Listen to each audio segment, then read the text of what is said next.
Hello everyone, watch this review here where they look at Zolm from Disney's Prince of Persia, the Sands of Time, the 4-inch line. Now I picked this figure up quite a while ago, just hadn't gotten around to opening it. But that doesn't actually matter because, get a load of this, when I was at my local Toys R Us the other month, they still had these figures on the shelf. So, I could have held off picking up all that time and, they're still in stores. Actually had stuff on clearance or for a while, but even at I think they have it down to $3 now, they still can't seem to sell them, which is kind of weird. I mean, they're not bad figures. I mean, I don't know. I guess at this point, it's just more the fact that everybody who's going to pick them up probably has, and the movie's been long out theaters and long on DVD and all that. Good movie, by the way. Yeah, as I previously covered, they chose to go a sort of interesting route with the figures, given that the female lead nowhere to be seen in this. And then, of course, the movie's actual antagonist, not actually here. They just go with the head of the assassins and then a generic assassin. But, yeah, hold on a second, I'll get him out box. It's always baffled me that these figures just didn't seem to do all that well. I'm not sure if it's just that they didn't pick really interesting characters or, people kind of weren't feeling all this, but these are just some really decently designed characters with tons and tons of detail on them. Good paint and everything, and yet the line basically ended up mostly in clearance.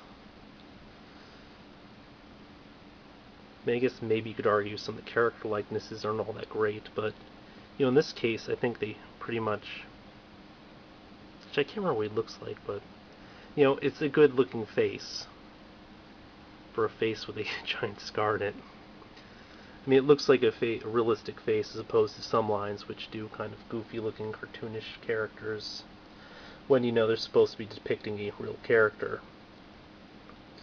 But yeah, as mentioned, Zolm was the leader of the assassins, the Hashish or whatever.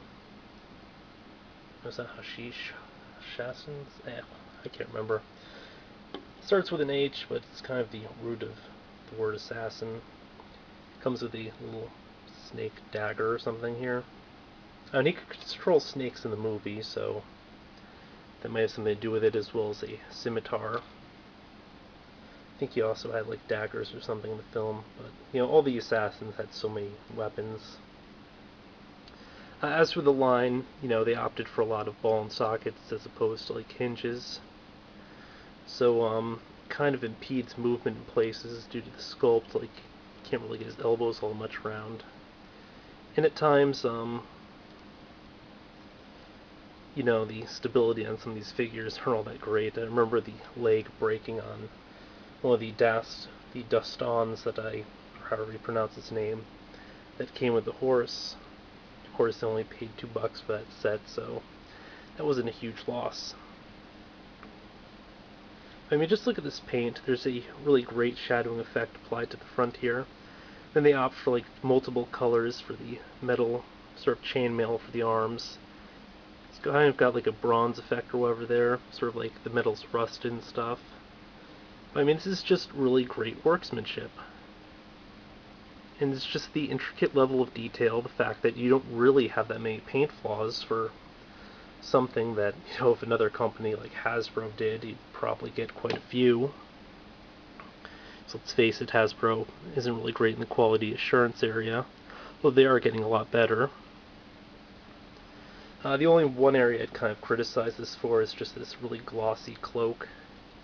And the rest of the material looks like normal material. Maybe if arguably the chains should probably shine a bit more, but they applied this sort of glossy look for the thing here, and this is supposed to be normal cloth. This isn't supposed to sort of shine or whatever, so that kind of sucks. Now, when I was saying 4-inch line, it's really more 3 3/4. So it scales with, say, your Marvel Universe and stuff. And of course, he can actually just store his scimitar in the belt thing, but I don't recommend it because the weapons on this are really brittle. I had at least one sword break when I was just twisting the waist on one of the figures. So that's kind of the one sort of major flaw, some of the joints and I guess the accessories aren't all that durable. It's not made of a plastic, it feels like more of a resin, which is probably why it snaps. But quick run through of articulation, we have rotation at the wrist,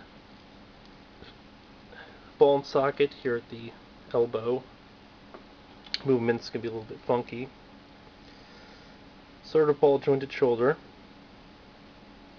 so it gets the usual range. Head rotates, no real up and down, mostly because of the little shawl or whatever he's wearing.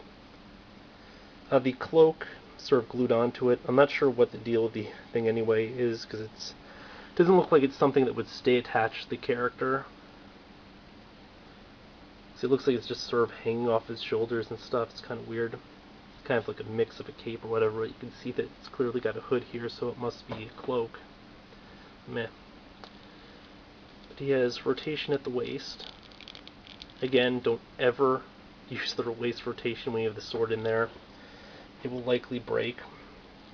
He's ball jointed hips, but you aren't going to really get much motion out of them because of the sort of heavy, thick, rubbery plastic used for, I guess, the tunic.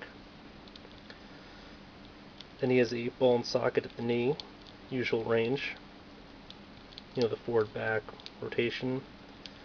Then rotation and a little up down forward back on the ball and sockets at the ankle, but it's kind of impeded due to the sculpt of the boot and then I guess the greaves.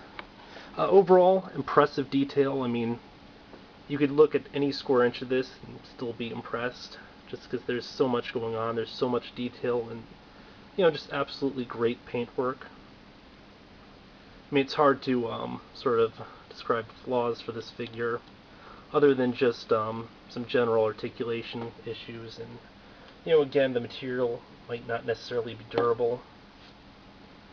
He's not going to stand all that well, because you know, without the proper joints, figures do tend to sort of tip over. Nah.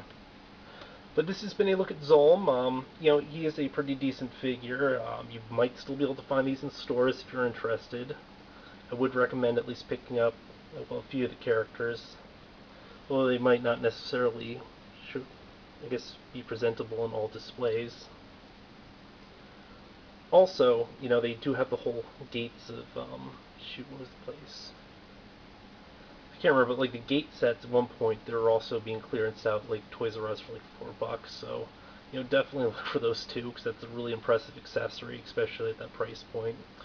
But yeah, until next time, folks.